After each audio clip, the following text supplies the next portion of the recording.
Ici, où est-ce que nous sommes? C'est le rassemblement pour les indigènes de la République. Les indigènes de la République qui ne sont pas contents des politiques de tous les gouvernants actuels. Parce que depuis des années, ils nous promettent des tas de trucs et puis c'est toujours nous les visés, les immigrés, les arabes, les noirs, etc.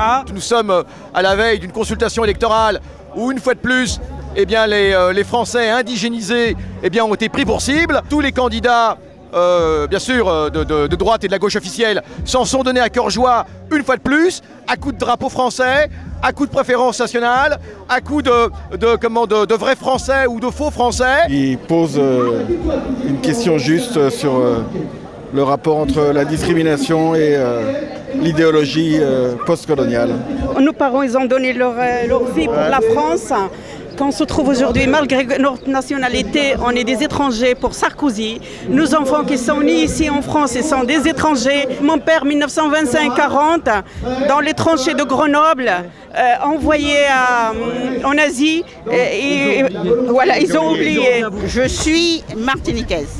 Donc, puisque pour les Français, noir signifie immigré, donc immigré depuis 4 siècles. Nous sommes là pour dire qu'il y a une solution. C'est l'organisation, c'est le mouvement, c'est tous descendre dans la rue et constituer une force politique. Il s'agit de boycotter toute la droite. Toutes les droites, le PS et toutes les droites ont fait le bilan de 25 ans de politique sécuritaire, de trahison notamment de la gauche, enfin de la gauche socialiste, des populations issues d'immigration. Vous voyez aujourd'hui un candidat qui pourra incarner vos idées? Aujourd'hui? Oui. Malheureusement non. Aucun. J'aurais soutenu un candidat issu des minorités. Enfin, moi je dis que depuis Valéry Giscard d'Estaing, il n'y a eu aucun changement, à part dans l'industrie, c'est tout.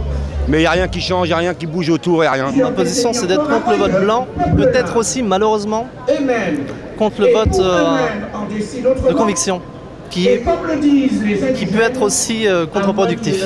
Dans la majorité des pays d'Europe, quand on vote pour. Malheureusement, voter contre, c'est comme voter blanc, c'est voter dans l'eau. Ça devient tout à fait normal aujourd'hui de voter utile, je trouve ça scandaleux, c'est un déni de démocratie. En allant voter petit parti, on fait passer Sarkozy.